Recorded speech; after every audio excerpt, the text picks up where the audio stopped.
Hey everybody, and welcome into my podcast. I'm coming to you from my favorite park again, and I want you to say hi to my friend over here. Little sandhill crane eating his breakfast. And so, how's everybody feeling today? I decided to take a little walk in the park and do a little video, talk a little bit about where things are with my channel, and share with you how I got it started and that kind of thing. So my daughter the other day, she said, you gotta tell everybody about your 100 subscribers and share with your with everybody, how you got there, and thank everybody and that kind of thing. That's how you build followers. And so I said, okay, so that's a good idea. So walking on this trail is probably not a great idea right now, because if I'm not keeping my eye on this trail, I could probably end up falling and twisting my ankle. And so I'm gonna continue to keep an eye on that. I don't want to be bedridden, uh, making videos from my bed. So, but so the 100. Thanks everybody for everybody who's subscribed to my channel. First and foremost, I appreciate all of you. Um, how did I build that? Well, it took a long time actually, for me to even feel comfortable on camera. I was pretty much an introvert growing up. I was an only child, and so I didn't really like being in front of people. I was always very uncomfortable with that. Um, and so it was actually one of the reasons why I turned to alcohol in the first place, was to kind of quiet those voices. I felt like people were real critical. People could be downright mean, actually. I didn't feel like I had bullies, but I felt like a lot of people would comment, and still do make comments, but I kind of just shelled up, and kind of just went into my drinking shell, and I would just get alcohol, go home, and uh, and just drink and try to forget about all those voices of the people that were critical. And then, because not only were they critical of me, but I was critical of myself. Um, Very self-conscious, very self-aware of what my issues were, and so that really hurt more to hear it, because it kind of confirmed in my mind what I had been fearing all along, which was, you know, they see me, they can see my face, they can see I'm red, or they can see that I'm nervous, I'm shaking, or they can just see how I feel. And that bothered me. It, it still does sometimes, but not like it did, and certainly not like it did as a drinker. um, One of the reasons why I never wanted to talk about my sobriety to people when I first quit drinking was that I worried what they were going to think of me. I could talk to a stranger and tell them, but to tell like friends and family and people that know me, um, it was difficult to share that information. And it wasn't until I got to about 3 years sober that I started to really question um, how much I really cared what other people thought of me anymore. Um, I made New Year's resolutions the first 4 years actually of being sober. I didn't really ever do New Year's resolutions before, but it just seemed like each year as soon as it would turn January 1st, I'd think of something that I wanted to work on. And year 3 was I wanted to not worry so much about what other people thought of me. I spent that whole year kind of working through that, and eventually, after 6, 7, 8 months, I started to notice that I didn't care as much. It didn't bother me as much what other people thought. And it was kind of around that time when I decided I think I'm ready to jump out and let people know how I got sober and how I came to quit drinking. And that's when I introduced myself to my pastor, and that was December of 2023, so last December. And I was kind of worried about what he thought. Well, I was really worried about what he thought of me. But it was interesting because I had spent a few months, 6 months, posting on This Naked Mind that, it just hasn't worked out yet. Every time I leave church, he's talking to somebody, and it didn't seem to feel right. But this one day, I was walking out and he was there, and I just went right up to him because there was no one there. And I went to church by myself that day, and maybe that had something to do with why I felt more comfortable doing it at that time. I really just didn't have an audience. I didn't have my daughters there or anybody, so maybe I needed that. But I went right up to him and I said, "My name's Josh, and I've been coming here since the beginning of the launch, since you launched last year, and all of a sudden my sobriety came up, and I don't even know where it came from because I wasn't planning on mentioning that at all.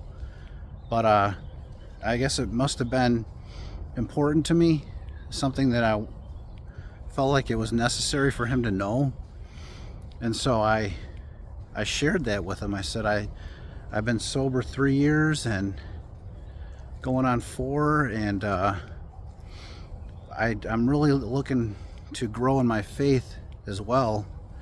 I've already grown in my sobriety, I felt like, but I needed more, and I wanted more. And so when I did that, it was a relief. Part of the reason I was afraid was I wasn't sure if he was going to be who I made him out to be for that few years that I knew of him and heard him in his sermons. And it was kind of like that with anybody, for that matter. I would build up something in my mind and make them out to be more than they are. I gotta walk a little bit slower because these rocks are treacherous. But anyhow, I would just make people out to be more than they were. Like, I guess I just didn't really know yet and have faith that there's more to us than our skin or who we are. We have a soul, and that's really what matters. And so I always just felt like people were very superficial like that, and I would just hold that against people and hold that against humanity, really, and just isolate and just not even participate in socializing. Forget it, And but when I met him, and he was genuine, and I shared that vulnerability with him about the sobriety, and he gave me this big hug and smile, and it was like, man, I built that up, and I made a big deal of it for 6 months, and actually it was like a year. I mean, it was just a long time, but it was a relief that he ended up being what I thought he was going to be. And It's like that with sobriety, you know. It's like I find out more and more that it doesn't really matter what people think. Excuse me, got some mosquitoes here too. But it doesn't really matter so much what people think. And I'm glad I got to where I got, because it gave me an opportunity to get out of my shell, help more people. For that 6 months or so, all pretty much from April until probably this year certainly, but I haven't been posting on This Naked Mind as much. But for at least 6 months or 8 months, I was posting on there every single day, inspirational quotes, pictures, and some pictures of places I was experiencing, but some that I would just look up online and kind of copy and paste, and I'd put like an inspirational quote on there. Sometimes it was my own quote, sometimes it'd be a quote that I saw on Facebook, or something I would look up, but I would copy and paste. And so I'm at the end of this peninsula. Here's what it looks like. This is one of my favorite places that I go to, and haven't gotten in the water yet here. I'm not sure if I want to or not, but this is the end of this about a 1/4 of a mile peninsula that I like to go to. The water is looking pretty clear today. Sand looks good, feels good, and it's going to be hot today and tomorrow, so hey, maybe I'll have to come back and get in and experience it, you know. But that's what it looks like here. And so that's where I am with it. I wanted to post a little bit about how I got these subscribers. I think it was built, I built myself up over those 6 or 8 months on This Naked Mind, posting on there and being more open about and being inspirational about my story and my sobriety and my life and my faith and that kind of thing. But the thing about This Naked Mind is it's not faith-based, and so I never really found a lot of satisfaction, I guess, with my faith stuff. If I'd post something that was biblical, or a quote from a pastor or something like that, there'd be a few people on there that might say something, and really they didn't say anything mean about it, or mean to me about it, but they wanted people to understand that you don't have to believe in God to get sober. And I agreed with that, you know.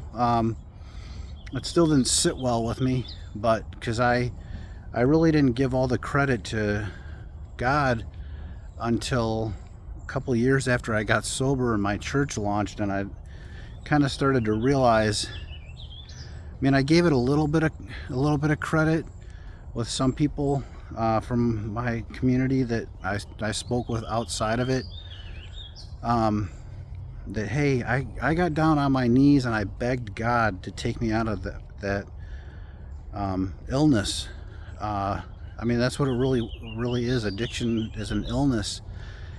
And it was like I begged him, and it was like a couple weeks later that I wasn't drinking anymore. And I don't think that was a coincidence. I thought I had like a bear coming at me here, but it's a dog. And so yeah, so when I shared that information, I was looking. I wasn't expecting to come across people here, so we're just gonna let them pass by and go from there. But hi, little guy. How you doing? Hello. And so yeah, in my past I probably would have paused this video and came back, but now that I don't worry so much about what other people think, I mean, I could have been on a Zoom or a Skype or something with a family member or something, right? They don't know that I'm making a YouTube video. Anyway, that 6 or 8 months was practice of me putting that stuff on there, and really just that backlash I got from the faith stuff really kind of didn't sit well with me. And so it was kind of at that time that I really started thinking, you know, I think I want to make a YouTube channel, and I want it to be faith-based, about my sobriety, kind of about my life. And I'm still not sure where this is all going. I don't know if I want to be filming myself, you know, 24/7. I mean, I'm hiking on this one, and the best thing about it is there's no rules, you know. I mean, it can be what I want it to be. But I did know that I wanted to grow in my faith, start reading more Bible passages, start reading the Bible for that matter, attend church more, know my pastor, know people from the congregation, and that kind of thing. And that's what I've done. I don't go to church as often as I would want to. It's a half an hour away. It's not that close. I use that as an excuse, but the truth of the matter is there's just so much going on in my life right now, with homeschooling my daughter, and we have 2 dogs, and my wife and I we work opposite schedules, so one of us is home with our daughter every day, Monday through Friday, and so I have the weekends, but you know, it's spent with yard work and groceries and whatever else needs to be done around the house, laundry, whatever, you know. But it just gets tiring. And so anyway, that aside, I still watch online, and I'm lucky that they post it online, and they posted the day after, the day after, so Monday. And so I watch it usually Monday or Tuesday, or Wednesday, whatever, but I'll watch it and just kind of take notes, and it gives me an opportunity actually to take notes and kind of look into the things that the pastor talks about, and so I kind of take some value in that. But yeah, it's not the same as being in person and getting to know people and that kind of thing. But I've met a few people over this past couple of years, and it's good. And I felt like I was coming out of my shell, so I was able to start this YouTube channel. And I haven't been participating in This Naked Mind as much. The group that we kind of formed outside of it, that's kind of fallen by the wayside a little bit. Not my choice. It's just the way things go. We all got kind of busy, and there was 8 of us in there that was typically on like a Zoom, and that went on for a couple years, and that recently ended. And that's okay.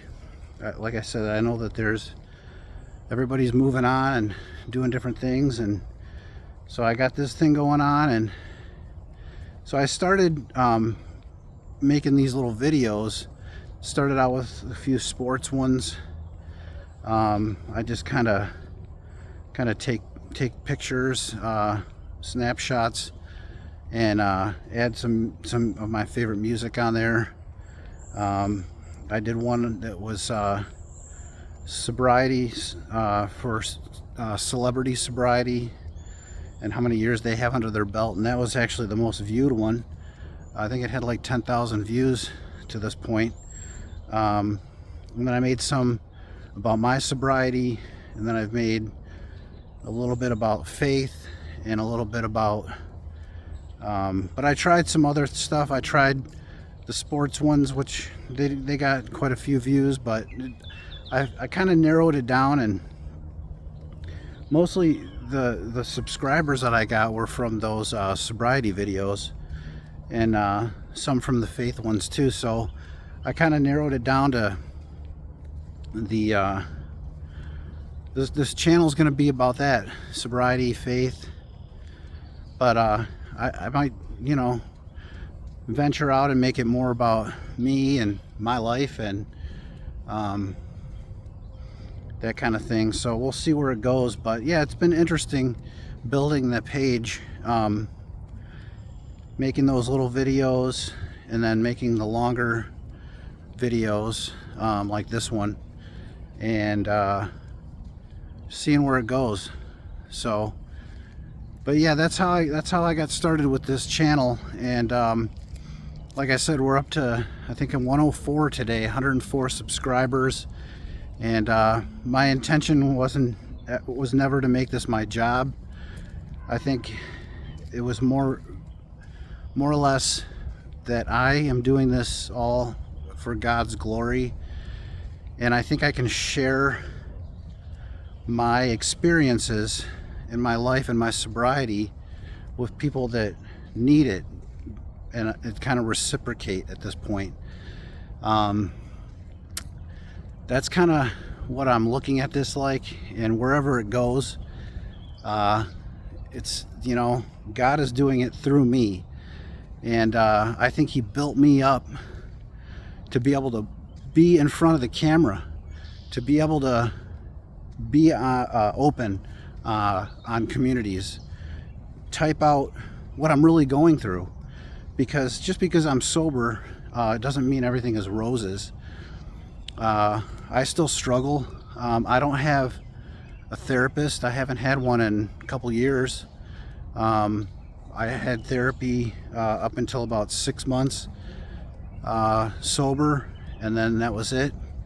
And then around the 2-year mark, I went back and I got a different person for a different perspective, and maybe I did that for another 3 or 4 months, and I haven't had any since. But you know, I'm more open with my wife. I'm more open with what I'm going through with my friends on Naked Mind and my pastor, and I have more boundaries with people, so I don't feel like I'm getting all upset when I share those vulnerabilities, because I know who I can trust. I know who I can go to when I'm having a hard time, and I'm able to take the constructive criticism from them.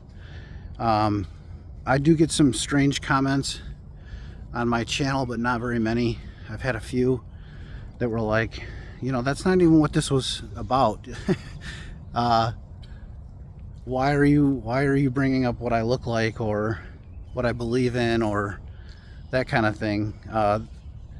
This is about my journey to sobriety and mental health and how I got there. And it's weird, you know, but I just ignore those comments. It's whatever. In the past, those comments I wouldn't have been able to handle them. You know, I would have said, I'm all done with this, man. I'm not going back. I'm not doing any of that. But you know, it's like I'm not that's not where I am anymore. And I have God to thank that He built me up to be able to handle that kind of thing. It's nonsense, you know. People don't know what we're going through. They only see what they see on the cover, you know. There's more to the story. And so I'm at the end of my trail here. That was it. But yeah, I just wanted to share with you how that got started and how I came to build this channel and why. And like I said, I'm at 104 subscribers. To make this a job, I'll need 500, and I'll need way more viewing hours. But I've made enough videos, and I'm gaining on the subscribers, and I'll need, I think, a lot of hours viewed, but that's okay. Wherever this goes is for God's glory, and I appreciate everybody being here, and if I can be of any help, you just let me know. All right, so you guys have a great day, and we'll talk to you soon.